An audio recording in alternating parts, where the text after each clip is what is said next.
என் அன்பான இனிய உறவுகளே, சிந்து பைரவில பார்த்தீங்கன்னா, சிந்து சொல்கிறதுக்கு முடிவு எடுத்துட்டாங்க. உறுதியாக சொல்லியே தீர்வேன் கோர்ட்டில் வந்து என் புருஷன் மேலே எந்த தப்பும் இல்லை அப்படின்னு உறுதியாக இருக்காங்க.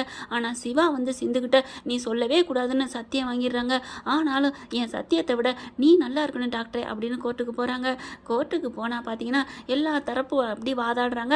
வாதாடி முடிஞ்சதுக்கப்புறம் சிந்துவை கூப்பிட்டு நீ உண்மையை சொல்லுமா, என்ன நடந்துச்சு அப்படின்னு கேட்குறாங்களா. நான் உண்மையை எல்லாத்தையும் சொல்லிடுறேன். என்னை வந்து தாலி கட்டினது, என்னை கூட்டிகிட்டு போனது, அந்த கோயிலுக்கு கல்யாணத்தன்னைக்கு போனது எல்லாமே நானாத்தேன்னு சொல்ல போகையில கரெக்டாக நிறுத்துங்க அப்படின்னு ஒரு குரல். யாருன்னு பார்த்தா ராம் தாங்க வந்துடுறான். ராம் வந்துட்டு எல்லா உண்மையை நான் சொல்கிறேன் அப்படிங்கிறாங்க. யார் நீங்கள், எதாக இருந்தாலும் கூண்டில் வந்து சொல்லுங்கிறாங்க. கூண்டில் ஏறிக்கிட்டு எல்லா உண்மையும் சொல்லிடுறாங்க. இந்த மாதிரி பாவங்க டாக்டர் மேலே எந்த தப்பும் இல்லை, இந்த ஸ்னேகா தான் அவன் லவ் பண்ணது வேற பொண்ணு, அவன் நல்ல விலை இல்லை, என் ஃப்ரெண்டை இந்த மாதிரி அடித்து போட்டாங்க, அவன் பாவம் உயிருக்கு போராடிட்டு இருக்கான் அப்படி இப்படின்ட்டு எல்லா உண்மையும் புட்டு புட்டு வைக்க ஸ்னேகானால எதுவுமே பண்ண முடியல. எல்லா தப்பும் வெட்ட வெளிச்சமாகிருது. அதை கேட்டு அப்படி மகாவே அள்ளு விடுது. அடிப்பாவி, இவ்வளோ பெரிய கொலகாரி அடி நீ அப்படிங்கிற மாதிரி பார்க்குறாங்க. சிவா பார்க்குறாரு சிந்துக்கிட்ட, அடிப்பாவி எல்லா உண்மையும் சொல்ல தெரிஞ்சியே, நான் தான் வேணான்னு சொன்னேன்ல.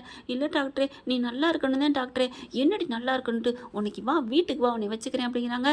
அதுக்கப்புறம் பார்த்தீங்கன்னா ஸ்னேகா தான் எல்லா தப்புக்கும் காரணம் அப்படின்னு சொல்லிட்டு ஸ்னேகாவுக்கும் சிவாவுக்கும் எந்த சம்மந்தமும் இல்லை அப்படின்னு இந்த கோர்ட்டு தீர்ப்பளிக்குது. அதே மாதிரி சிந்துவும் சிவாவும் உண்மையான புருஷன் கணவன் மனைவி அப்படின்னு தீர்ப்பளிக்குது.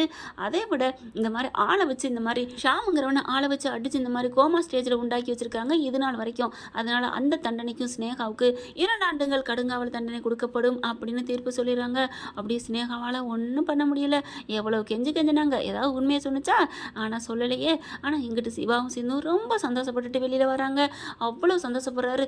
மாப்பிள்ளை என் பிள்ளை மேலே எந்த தப்பு இல்லைன்னு வந்துருச்சு அப்படின்னு அன்னபூரணியும் சிவா சிந்துன்னு சொல்லிட்டு எல்லாரும் கட்டி பிடிக்கிறாங்க.